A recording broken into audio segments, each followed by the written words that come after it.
क्या आप विश्वास करेंगे कि कुरुक्षेत्र के उस भीषण नरसंहार में जहां लाखों योद्धाओं का रक्त बहा, वहां एक ऐसा भी योद्धा मौजूद था जिसकी एक ही नजर पूरे युद्ध को खत्म कर सकती थी।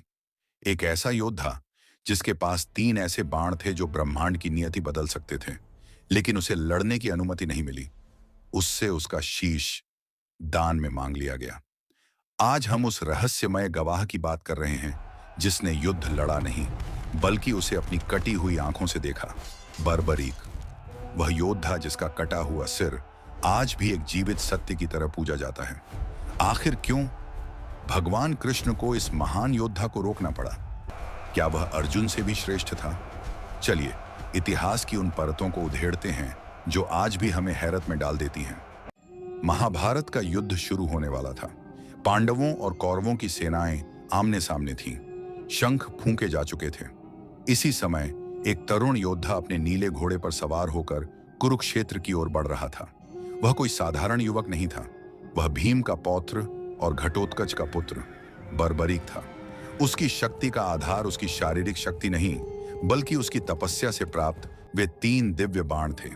उसकी माता अहिलावती ने उसे एक अटूट वचन में बांधा था, हमेशा उसी पक्ष से लड़ना जो हार रहा हो। यह एक ऐसा वचन था जिसने नियति के खेल को और भी पेचीदा बना दिया था।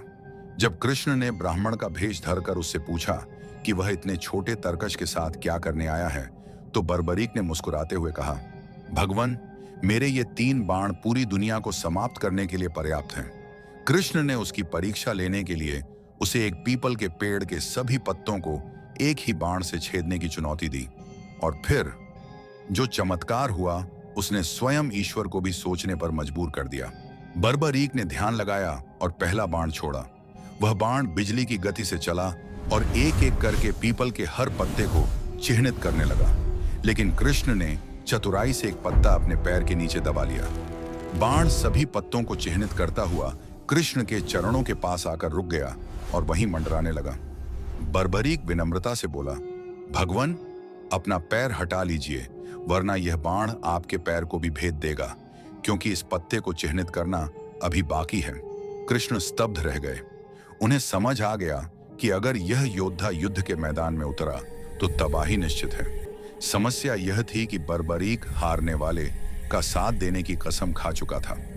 अगर वह कौरवों की हार देखकर उनकी तरफ से लड़ता तो पांडव हारने लगते, और जैसे ही पांडव हारने की कगार पर पहुंचते, बर्बरीक को अपनी कसम के कारण फिर से पाला बदलना पड़ता। अंततः वह अकेले ही दोनों सेनाओं का विनाश कर देता। धर्म की स्थापना के लिए कृष्ण को एक कठोर निर्णय लेना था।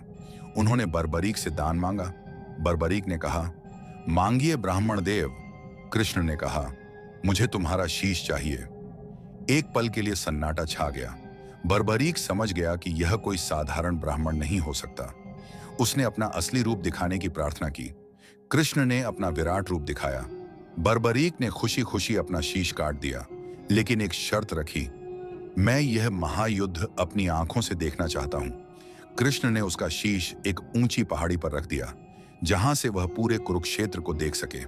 अब कहानी एक ऐसे मोड़ पर है जहां न्याय और अन्याय की परिभाषा बदल जाती है। लेकिन आगे बढ़ने से पहले, अगर आप इन अनसुलझे रहस्यों की गहराई को महसूस कर पा रहे हैं तो रुकिए। अभयम स्टोरीज 132 को अभी सब्सक्राइब करें। आपका एक सब्सक्राइब हमें उन दबे हुए सच को खोजने की हिम्मत देता है जिन्हें दुनिया भूल चुकी है। चलिए अब उस सत्य की ओर बढ़ते हैं जो युद्ध के बाद सामने आया। 18 दिनों तक कुरुक्षेत्र की धरती चीत्कारों और शस्त्रों की टंकार से गूंजती रही। भीषण रक्तपात हुआ। भीष्म पितामह शरशैया पर गिरे। द्रोण का अंत हुआ और अंततः दुर्योधन की जंघा टूट गई। पांडव विजयी हुए, लेकिन जीत के उस मद में पांडव भाइयों के बीच एक विवाद छिड़ गया। अर्जुन को लगा कि उसकी गांडीव की टंकार ने जीत दिलाई है। भीम को गर्व था कि उसकी गदा ने कौरवों का विनाश किया है। अहंकार के स्वर ऊंचे होने लगे। तब भगवान कृष्ण मंद मंद मुस्कुराए और बोले, तुम सबने युद्ध लड़ा है, लेकिन देखा नहीं है। इस युद्ध का वास्तविक और तटस्थ गवाह वह कटा हुआ शीश है जो पहाड़ी पर स्थित है। चलो उसी से पूछते हैं कि इस विजय का असली हकदार कौन है।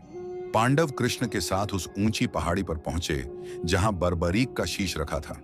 जब पांडवों ने गर्व से पूछा कि उसने युद्ध में किसका पराक्रम सबसे महान देखा, तो बर्बरीक के कटे हुए सिर ने जो कहा, उसने पांडवों के पैरों तले से जमीन खिसका दी। बर्बरीक ने कहा, मुझे यहां न कोई अर्जुन दिखा, न भीम, न द्रोण और न ही कर्ण। मुझे पूरे युद्ध क्षेत्र में केवल दो ही चीजें दिखाई दी। एक, भगवान कृष्ण का सुदर्शन चक्र जो बिजली की तरह घूमकर शत्रुओं का संहार कर रहा था, और दूसरी, महाकाली का खप्पर जो रक्त का पान कर रहा था। लड़ने वाले भी वहीं थे, मारने वाले भी वहीं थे और मरने वाले भी वहीं थे। तुम तो केवल निमित्त मात्र थे। ये सुनकर पांडवों का अहंकार मिट्टी में मिल गया। उन्हें समझ आया कि जिसे वे अपनी वीरता समझ रहे थे वह तो ब्रह्मांड की एक पूर्व नियोजित पटकथा थी। बर्बरीक का सत्य केवल एक योद्धा की कहानी नहीं है, बल्कि यह समय और नियति के उस चक्र को दर्शाता है जिसे स्वयं ईश्वर भी नहीं टालते। कृष्ण बर्बरीक के बलिदान और उसकी निष्पक्षता से इतने प्रसन्न हुए कि उन्होंने उसे एक वरदान दिया। उन्होंने कहा, कलयुग में तुम मेरे ही नाम श्याम से पूजे जाओगे। जो भी सच्चे मन से तुम्हारा स्मरण करेगा उसके सारे कष्ट दूर होंगे।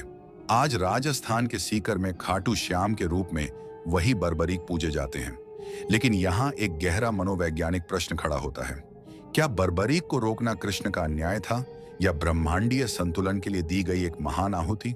सोचिए, अगर बर्बरीक को युद्ध में उतरने दिया जाता तो शायद आज इतिहास का कोई पन्ना लिखने के लिए जीवित न बचता।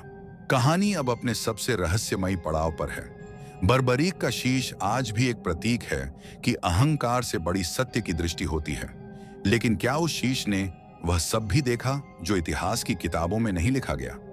क्या उसने अश्वत्थामा के उस अंतिम पाप और कृष्ण के उस भयानक शाप को भी देखा जो आज भी कलयुग के जंगलों में भटक रहा है? बर्बरीक की कहानी हमें सिखाती है कि संसार में हम जो देख रहे हैं वह पूरा सत्य नहीं है। सत्य वह है जो पर्दे के पीछे घटित हो रहा है। वह योद्धा जिसके पास हारने वाले का साथ देने का अटूट संकल्प था, उसे स्वयं हार स्वीकार करनी पड़ी ताकि धर्म की जीत हो सके। यह एक ऐसा विरोधाभास है जो मनुष्य के मस्तिष्क को सुन्न कर देता है। अंत में जब कुरुक्षेत्र की धूल शांत हुई तो केवल एक ही सत्य बचा रहा कि शक्ति का होना महत्वपूर्ण नहीं है, बल्कि शक्ति का नियंत्रण और सही दिशा में उपयोग ही धर्म है। बर्बरीक का कटा हुआ शीश आज भी हमें देख रहा है, हमारी नियति और हमारे कर्मों को तौल रहा है। शायद वह आज भी मुस्कुरा रहा है, यह देखकर कि इंसान आज भी वही गलतियां कर रहा है जो 5000 साल पहले कुरुक्षेत्र में की गई थी। क्या आप भी मानते हैं कि बर्बरीक महाभारत के सबसे महान योद्धा थे, या कृष्ण का उन्हें रोकना एक रणनीति मात्र थी? कमेंट में अपनी राय जरूर लिखें, क्योंकि आपका एक विचार इस प्राचीन रहस्य की एक नई परत खोल सकता है। अगर आपको यह कहानी पसंद आई तो अभयम स्टोरीज 132 को सब्सक्राइब करें और घंटी वाला बटन दबाएं ताकि ऐसी ही पौराणिक गाथाएं आप तक पहुंचती रहें। आपका साथ ही हमारा साहस है।